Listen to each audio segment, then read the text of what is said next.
Hello, listeners. It's your fellow Distractaholic Tyler. Morgan let me take a break from editing this week, and we decided to release a pilot episode that we had recorded for Superbad. This episode's going to sound just a little bit different since it's before we had our audio workflow figured out, but we are back to our regular format next week with the Babadook, so watch that for next week. Oh, and hey, stay tuned. Coming up here in a couple weeks, we're going to be doing a wine tasting episode where we try a bunch of different kinds of wine that I've never had before, so should be pretty interesting. Here we go.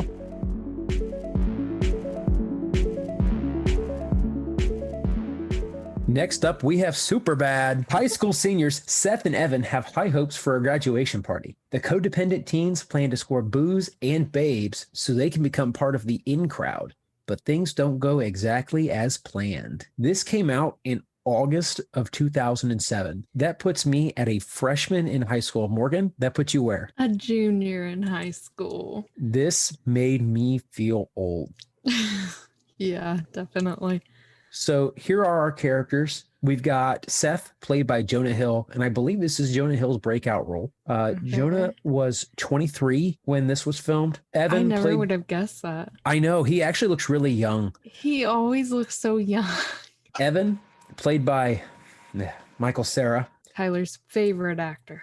And he was 19, so he was right in line with where you would have expected. Definitely. We've got Fogel, played by Christopher Mintz-Plasse. Plasse, maybe? I don't know. He does a great job in this role, but I actually really love him in Role Models. Augie's my favorite character in that movie. We have Jules, played by one of my favorite actresses, Emma Stone. I feel she's everyone's favorite actress. I feel like she's wholesome. She's great at what she does. She's got super believable. She's got the big Bambi doe eyes that are also sultry and sexy and empowering as well. And she's 18 when they did this as well. So they think this is her breakout role as well. I'm trying to think if I can think of her in anything earlier than this. I can't. Nothing comes to mind. Easy A, I think, is shortly after this. Yes, I believe so. And she was phenomenal in that as well. Yes. She's a very amazing actress.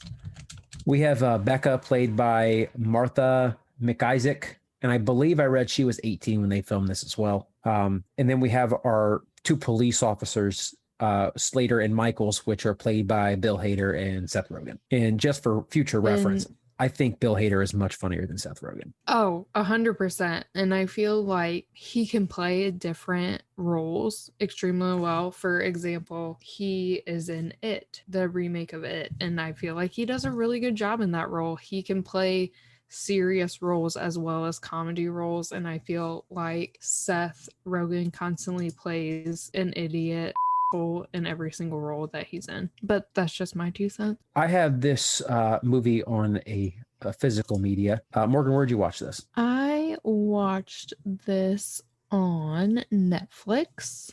I believe it is also available on Hulu currently, and this is being recorded on January 30th of 2021. So we know that Netflix is subject to change what they are streaming. Overall, I think I have an unpopular opinion. I don't think many will agree with me, but I would probably give this a 6 out of 10 overall. It's a good teen comedy with a lot of childish humor and some real problems that take away from the movie for me. And I just don't think it holds up well in 2021. Yeah, you did better than I did. I gave it a 5 out of 10. I remember the first time watching this, I thought it was funny. The end part when they're in the sleeping bags together, I just thought that was adorable. It was so heartfelt, all of that. But I feel like everything else that happens in the movie is so cringy that it completely negates any of the positives. Definitely me, as being late 20s, almost 30, did not hold up well for me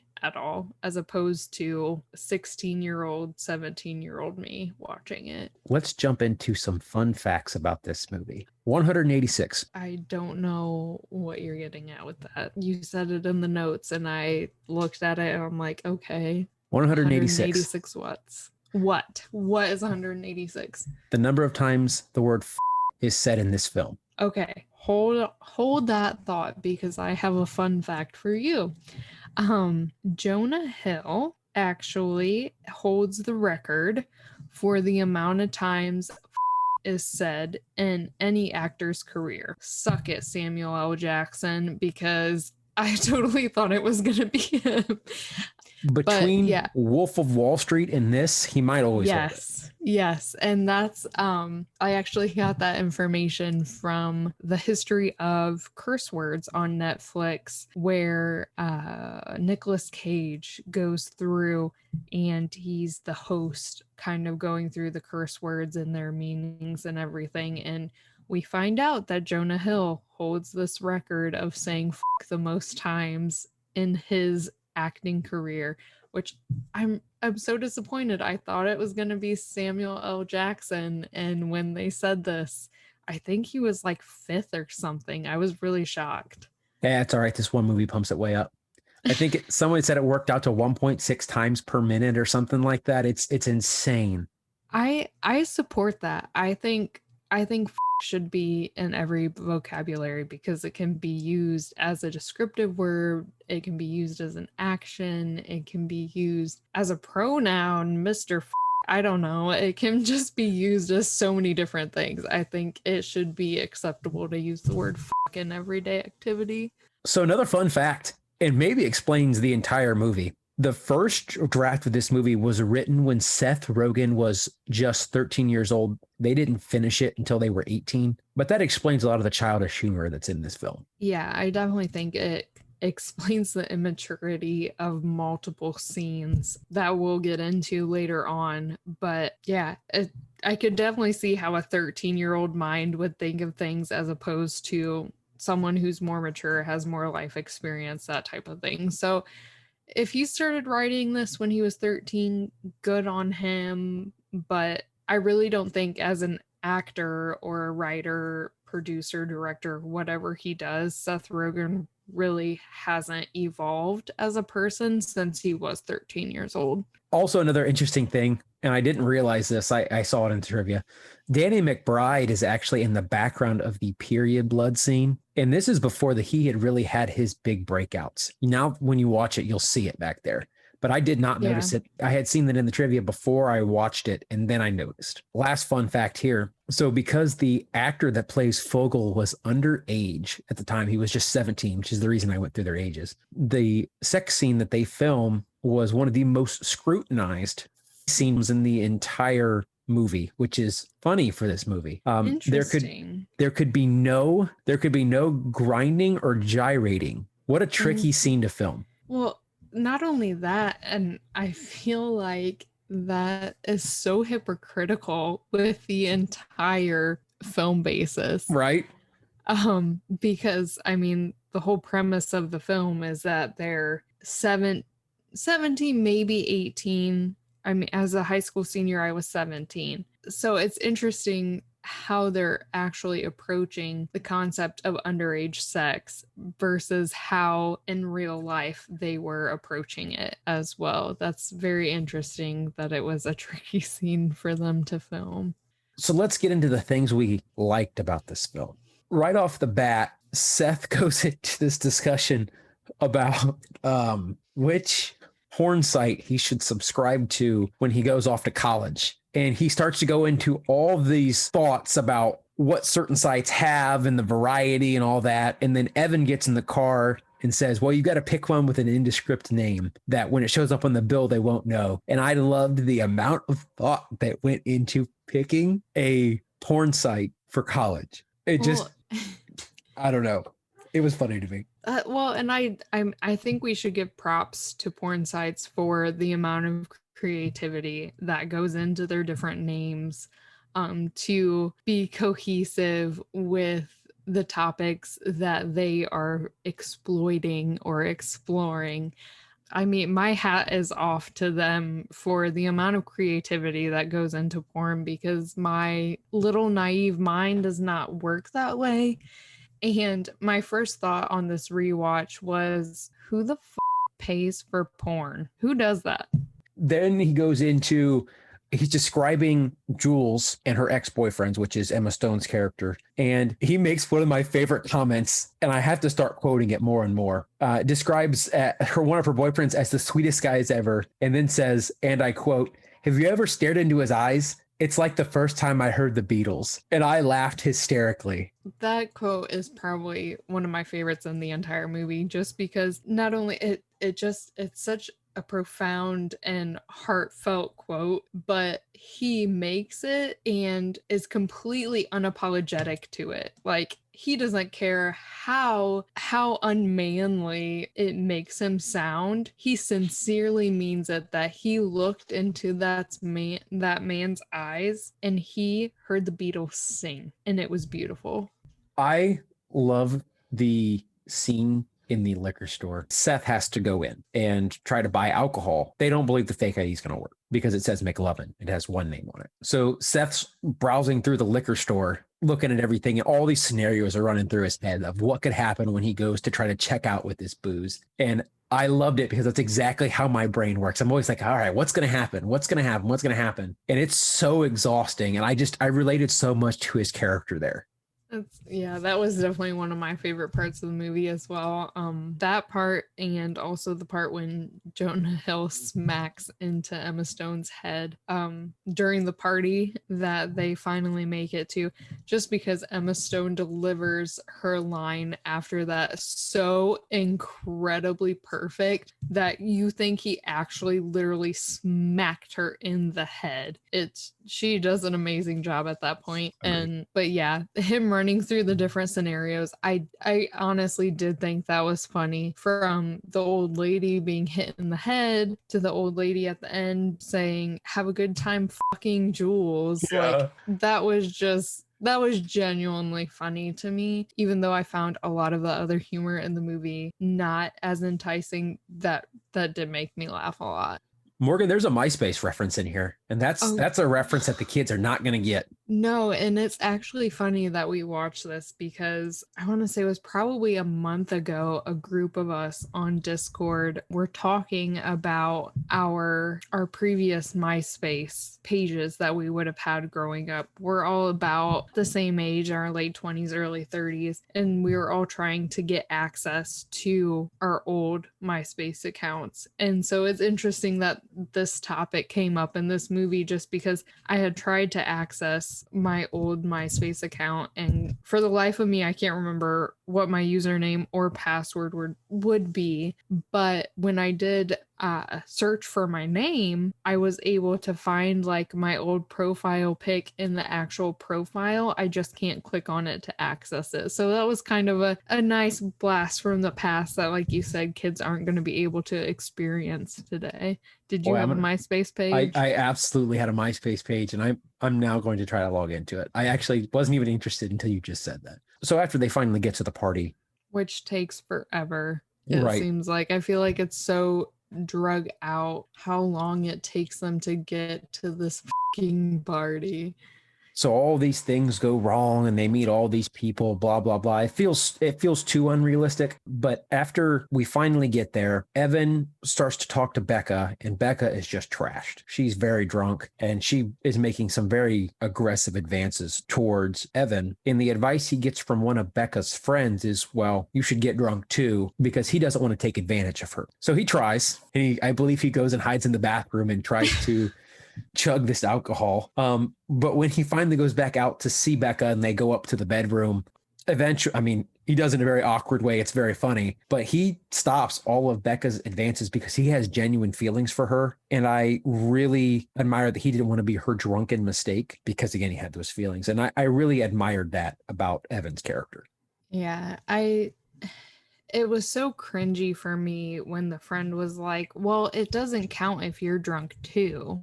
When he asks her, well, wouldn't I be taking advantage of her because she's so drunk? And she says, oh, it doesn't count if you're drunk too. I feel like that's something that's so pressured upon people that, well, if you're both drunk, it doesn't matter. If you have the opportunity to not be drunk in that situation and actually take care of the person instead, I feel like that says much more about your character than pushing yourself to get drunk so it's an equal playing field. Yeah. Yeah. I agree with you though. Like the way he genuinely tries to reject her advances because she is so incapacitated. Um, and I feel like that is extremely admirable of a character that we don't exactly see that often in culture. I actually really like McLovin's story arc. Actually, he's probably my second favorite character behind Evan because Evan does really an awesome right thing. McLovin, this character has no real self-confidence, hasn't really defined himself. And then after this experience in the liquor store and spending these time with these cops, and he's gained this self-confidence to go to this party and woo the affections of this female. And I think that's nice to see that kind of story arc of he's going from this person with no self-confidence to someone who definitely has it and hopefully can continue it later on in their life. Yeah, McLovin is probably one of my second favorite characters as well.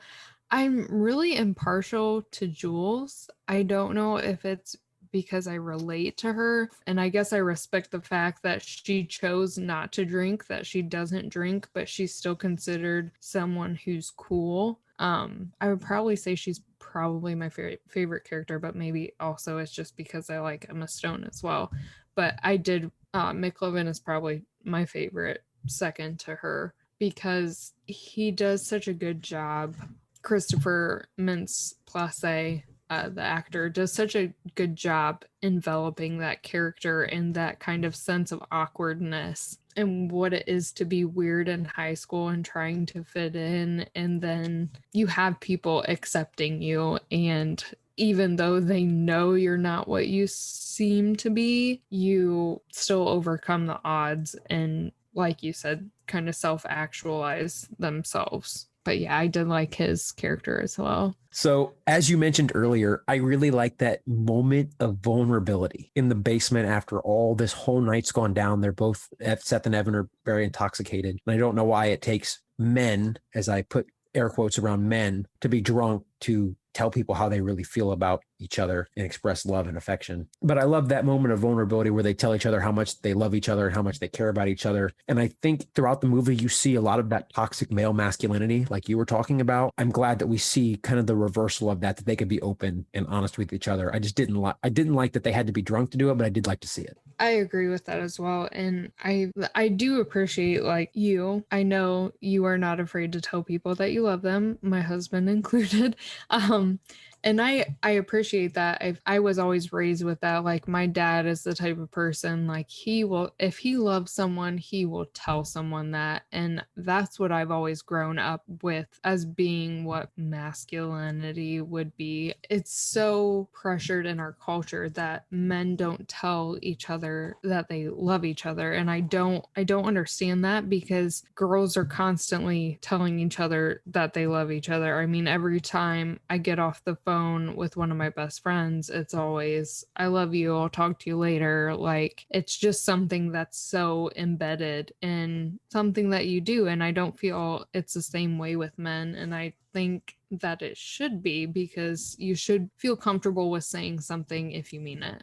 Yep, absolutely. And you shouldn't have to be completely wasted to do it. But again, they're in high school, so maybe that's what it takes for them to realize their feelings. That is fair. They're still young. All right, let's move on to the things we didn't like about this movie, because the list is ever so short. I want to start with Michael Cera. And I know I know this is unpopular. I don't like Michael Cera. He plays the same weirdo in every movie. It just gets really old to see. It's like when I watch The Big Bang Theory and you see how these people, these quote nerds, act. I can't do it. But see, I would counter that at least he's playing a lovable weirdo that people, I mean, in all the movies that he plays in, I mean, when you think of Michael Cera, you think of Superbad, you think of Juno, yeah, Nick and Nora. I mean, he always plays someone who's extremely lovable, as opposed to Seth Rogen, who always plays the asshole. I have a real problem with the period blood scene in this film. Going there, aren't we? I don't get why Seth reacts so disgusted because at the beginning of the movie, we literally see Michael Cera's character vomiting into Seth's mouth. And I don't know about you, but I would rather have somebody's blood on me than somebody's vomit. Well, I mean, and it's really only on his pants. It's not like in his mouth. I don't understand why this is funny or why at a party where they're potentially at a party with adults. And so I guess I don't understand from that point why it would be made such a big deal of the fact that it was period blood. And also I don't understand the physics of the scene. So I think we've done that scene to death. I think we're in agreement that that scene probably didn't need to be in the movie at all. I think so too, but maybe we're just old. Overall, I don't understand. They put so much effort into this booze and getting the booze and getting to the party. I just, by the end of the movie, I thought, you know, if Seth in particular had just put half as much effort into trying to maybe not even impress, just talk to Jules. I mean, she's pretty cool. And we've seen that even before they go to the party. Mm-hmm. He would have been way further ahead. Another one of those things that made no sense to me. It makes this unbelievable. This movie completely unbelievable. Well, and again, maybe it's just our perspectives as being older, more mature, as opposed to being high school. I don't feel like it was necessary to get the alcohol. Like you said, if they could have just made friends with these girls, shown the type of people that they actually were and how caring they actually were. And even if Seth would have even just told Jules, hey, I want to you before I go to college, maybe he would have had a better outcome. But see, that's the problem. So I'm going to jump ahead in my notes a little bit. By the end of the movie, he gets the girl. At least that's what we're led to believe. He did not deserve that. In no way, with how his character acted throughout the entire movie, he did not deserve to come away with the girl. Evan did, because Evan was actually a good person. And you can see how worked up I'm getting. Correct. I really hope that that's genuinely not how the majority of teenage high school boys portray the necessity to get to women. I mean, I don't feel like, at least in my experience, that has never been something that's necessary. The lack of self-confidence is appalling. I mean, if you want to be with someone, you need to be your genuine self, and them being drunk isn't going to make you feel any better about yourself if that's the only way they will have sex with you. As a viewer of this, I'm afraid that we didn't learn a lesson because they got the girls. We didn't learn that, well, Evan was just himself and he got the girl. So that's what I think the message should have been. And I guess Seth was towards the end when he was actually being honest, but I don't think that the message came across. And as young kids watch this stuff today, I would hate to think that they're getting the wrong idea. Right. Bad behavior shouldn't be rewarded aspect of that. And I do agree. I hate just overall how women are portrayed in this entire movie. If you take away all of the problematic stuff we just talked about, I still don't really think this is that good of a teen comedy, of that coming of age type story, because to me, there's really no lessons learned in the movie. And I guess there is for McLovin and maybe for Evan, but Seth just doesn't, he got the girl in the end. What lesson did he learn? He's going to act the same way because it worked for him. Well, in like the end scene, they both go their separate ways with the girls. Like, so does their friendship just like, what happens to their friendship after that? I mean, I feel like the whole thing was for them not to be codependent and accept that each person was going off to their other school or whatever. But even if you go off to other schools, like, why does that mean that you no longer have to be friends? I don't understand. Like, they have their one moment of drunken clarity where they tell each other they love each other, and then they're just, oh, well, we got these girls now, so we don't need each other type thing. I don't understand the resolution of the movie at all. Overall, would you recommend to a 16-year-old kid today to watch this movie? No, I wouldn't. I mean, I feel like they would probably like it, but I would also be very upset with the fact that they did like this movie, because it's not a good example of what teenage life should be. I agree with you. I also wouldn't. I think there's so many problems with it that I just wouldn't want somebody to get stuck in their mind that this is how it needs to be. I also wouldn't recommend it to somebody that was younger. Now, somebody that was maybe older, 30 years old, I'd say, yeah, you'll probably get some funny laughs out of it, but it's really still not a good movie. I think we've beat this movie to death. Do you have anything else you want to talk about? No, I feel like the actors did a really good job at playing the roles that they were set in, and they mesh really well together. Like, it was believable that Jonah Hill's character and Michael Cera's character were friends. And then they made Vogel's character feel really awkward, but they kind of liked him at the same time. Like, I feel like they did a really good job portraying the roles that they were given, but their characters kind of sucked. So I don't think I have any parting thoughts on this one. So this has been our show.